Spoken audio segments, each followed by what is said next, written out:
A very good evening to all, respected members, our faculties, and my beloved students. It is informed you all that our society, Kolkata Bidhannagar Society for Academic Advancement, is conducting the lecture series for BCom Semester 4 undergraduate students. Today, we are on 9th day of the lecture series. Today, there are two shifts. In our first half, our resource person is Miss Rupshi Shah, and the topic is monopoly from microeconomics. And our second half, the resource person is Mr. Shahbaaz Ahmed sir, and the topic is residential status, which is under direct taxation, means taxation 1. Over to you, ma'am. Thank you for this introduction. So, today's topic is monopoly. Now, first see the definition and concepts. Now, monopoly has been taken from the Greek word monos polen, which means alone to sell. So, from here we can understand that monopoly means a firm, a market structure in which there will be a single seller, and if there will be a single seller, that means there will be no close substitutes available for the products of the market. Now, one famous example of monopoly is Indian Railway. Next, coming to features. Now, when we are saying that there is a single seller, that means there are many buyers. So, if there will be many buyers, that means the firm is a price maker because there is no other firm for competing with that seller. So, in that case, the firm or the monopoly firm is a price maker. Next features is absence of competition. In monopoly, just because there is a single seller, the competition will not arise over there. Hence, the monopolies enjoy an enormous power in the market. Next is barrier to entry. Now, barriers to entry. The monopolists always try to restrict the entry of any other seller in order to maintain the supremacy in the firm, in the market. Next feature of the monopoly is profit maximization. Now, here in this slide, we can see that there are few features of the firm. Like for example, firm is itself an industry, which means since it's a single seller, there is no competition in the market. So the firm is the alone is a single industry in that situation. Next is price maker. Next feature is barriers to entry, and this we have covered over here. Now, how does monopoly arise? Now, there are some characteristics or reasons for which the monopolist firm arise. First one is because of control over an important raw material. Now, sometimes we may come across a situation where and there is an important raw material which the firm requires for manufacturing a product, and that material is available to a particular firm only. So, in that situation, the monopoly will arise. The second is on the basis of legislation. Now, sometimes a company, a firm enjoys a patent right for producing a particular commodity. In that situation also, this monopoly will arise. Since the patent for since the patent for producing that commodity is not available to other firms. Next is market is so small that it cannot accommodate more than one firm. Now, when there is a small market, so in case of small market, more firms is not required. So in that situation also monopoly will arise. Next is due to excessive knowledge of a firm about the production technique of the commodity. Now, sometimes it may happen that a firm is having an extensive knowledge, exclusive knowledge about a particular production of a product. So in that situation also the monopoly will arise. Now, total revenue, average revenue and marginal revenue. Now, what do we mean by total revenue? Total revenue is the total income that a firm total revenue is the total income from selling the product. Now here, how we can calculate total revenue? P into Q. Now P refers to the price of the product and Q refers to the quantity sold. Now what is the characteristics or features of total revenue curve? When price is fixed, then the curve will be a straight line through the origin, and in case when the price is variable, then the curve will be first upward rising and then downward sloping. Next, coming to average revenue. Now average revenue is per unit revenue per unit of output. How can we calculate average revenue? The formula is total revenue by quantity, where total revenue by quantity. Now here, average revenue will depend on the quantity of output. Now what is the characteristics or features of average revenue curve? In case of perfect competitive market, average curve is parallel to the horizon axis, and in case of imperfect competition, it's downward slope. Next is marginal revenue curve. Now marginal revenue refers to the rate of change of total revenue with respect to change in output, where marginal revenue can be derived as change in total revenue by change in total quantity. Now where D refers to the change. Now marginal revenue is the slope of total revenue curve. Now here, how does the marginal revenue curve looks? When the total revenue curve is upward sloping, then the marginal revenue is positive. And when the marginal total revenue curve is constant, at that time marginal revenue is 0. And when total revenue curve is downward sloping, marginal revenue is negative. Now here it's the relation among total revenue, average revenue and marginal revenue curve. When price and quantity is given, so in that case we can get total revenue, and from total revenue we can get average revenue. For example, when price is 10 and quantity is 1, total revenue is price into quantity, which means 10. Now in case of average revenue is change in total. Average revenue is here in case of price 1, 10. The average revenue is also 10. Now how we can get this? Total revenue divided by quantity. The formula is total revenue by quantity. So here 10 by 1 is average revenue. In case of marginal revenue, the formula was change in total revenue by change in quantity. When the price is 9, we can see that the average marginal revenue is 8. So change in total revenue in case of price 9 is equals to 18 minus 10, which is 8, and the quantity change is 2 minus 1, which is 1.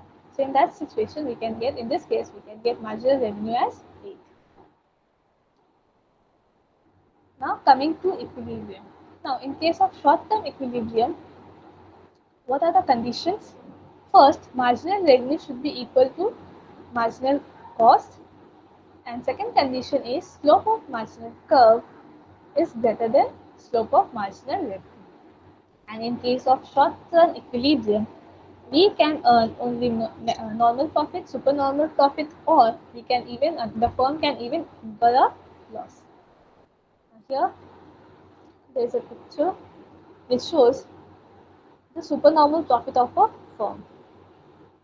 Here E is the midpoint and MB is the average cost of a firm, and MA is the price that the firm is charging for a product. So here from this we can see that section BACD, this yellow portion is the supernormal profit that the firm is earning. Next, in case of normal profit, E is the equilibrium point and N is the point where a firm can earn normal profit. Next, in case of loss, here Q2 to F is the average, is the price of the firm, and Q2 to G is the average cost. So here we can see that the price is less than the cost of producing that product, so the firm will incur loss in this situation. Next is long run equilibrium. The conditions are marginal cost is equals to marginal revenue, and the second condition is slope of marginal cost is greater than slope of marginal revenue. So here these two diagrams shows, first diagram shows the supernormal profit of a firm in case of long run, and in second diagram we can see the normal profit of a firm in long run. Next, coming to monopoly and elasticity. Now, monopoly always wants to sell an output corresponding to which the price elasticity of demand is greater than unity. That means E is greater than 1. Here, we know that the marginal revenue is equals to price in bracket 1 minus 1 by elasticity. Now, where E less than 1 is equals to where when E will be elasticity will be less than 1, at that situation marginal revenue will also be less than 0. So we can, in that situation, equilibrium will be MR is equals to MC less than 0. But marginal cost can never be negative. When E is equals to 1, MR is equals to 0. At that time, MR is equals to MC is equals to 0 at equilibrium. But here also, marginal cost can never be 0. Next, when elasticity is greater than 1, in that situation, marginal cost is greater than 0. So when marginal cost cannot be 0 or negative, so it is always positive, and a positive marginal cost is possible only when elasticity is greater than 1. And that is the reason why monopolist always sets the price at the elastic portion of the demand curve. That means when elasticity is greater than 1. Next, coming to price discrimination. Now, when a monopolist is able to charge different prices for different units of the same product at different markets, then that situation is known as price discrimination. For example, Calcutta Calcutta Electric Supply Corporation, that is CESC, they provide electricity to domestic households and commercial sector at different prices. Now, conditions for price discrimination is: first, price discrimination is possible owing to consumer's peculiarity. That means, in case of homogeneous product, consumer is unaware that he can get the same product at different price. At that time, there can be a price discrimination also. Or sometimes the consumer may think that he is giving a higher price because the quality of the product is good. So in that situation also price discrimination is possible. Now, secondly, due to the nature of the good. Like for example, a surgeon can charge higher fee to a rich patient and lower fee to a poor patient. Now, for the same operation they are conducting. So in this situation also, due to the nature of service here, we can say that price discrimination is possible. Next, what are the degrees of price discrimination?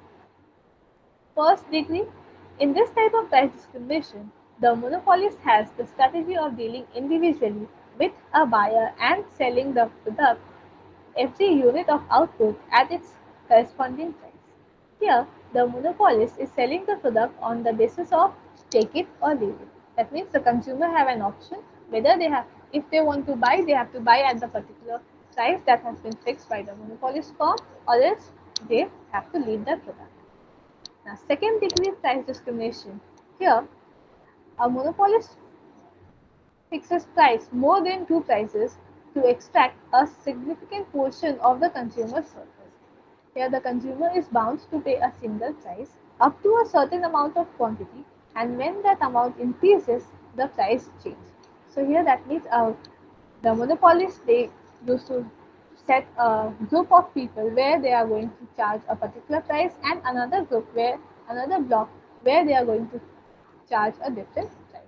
And that is why this is also known as blocks, where the blocks imply a band of quantity. This second degree of monopoly price discrimination is also known as block price discrimination. Next, coming to third degree price discrimination. Here, the monopolists divide the market into sub-markets, and they used to charge a different price in each sub-market. And this is the common form of price discrimination. Next is social cost of monopoly. Now, what is this social cost of monopoly? It refers to the welfare cost of the monopoly. In a competitive setup, the equilibrium condition is given, which is P is equals to marginal cost. And however, in monopoly, the monopolist has a condition, has a monopoly power, and P is greater than the monopoly marginal cost. The equilibrium condition is given is equals to MR is equals to NC. If we compare between the equilibrium situation in perfect competition and monopoly, we will observe that competitive price is less than monopoly price, but comparative output is greater than monopoly output. The rise in the price in the monopoly leads to net benefit loss in the consumer surplus and the producer surplus. Apart from this, monopoly means a single seller, so the market is characterized by non-availability of substitutes. Since there is a single seller, there is no substitutes of the product available in the market. The existence of monopoly often leads to excess capacity of underutilization of resources. Now, all these actually increase the social cost of monopoly. Now, coming to rule of thumb for price discrimination under monopoly. Now, price is equals to marginal cost by 1 minus 1, 1 minus 1 by elasticity. Now, relation among annual AR, MR, and elasticity. Now, average revenue is equals to marginal revenue by 1 minus 1 by elasticity. Here, these are two questions. Next, some sample questions. I have also attached some sample questions which you guys can follow. Done. Done. Thank you.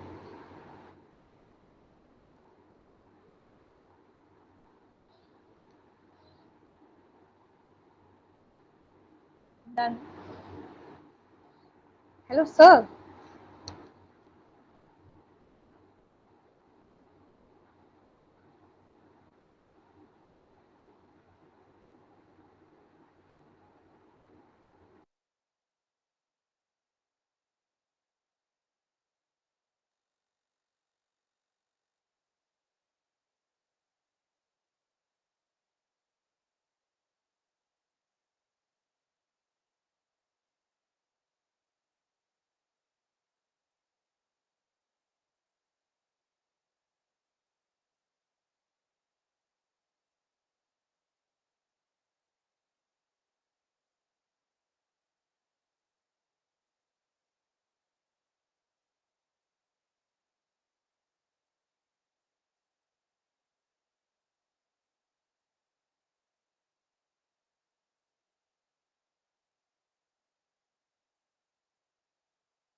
Hello, am I audible, ma'am? Hello. Am I audible, ma'am? Yeah. Yes. Thank you for your nice presentations and lucid explanation. And স্টুডেন্টসদের বলছি তোমরা একটু wait করো, আমাদের second session শুরু হবে। Second সেশনের schedule time দেওয়া আছে 8 PM থেকে, তাও আমরা ট্রাই করছি as early as possible second half taxation ক্লাসটা শুরু করে দেবো।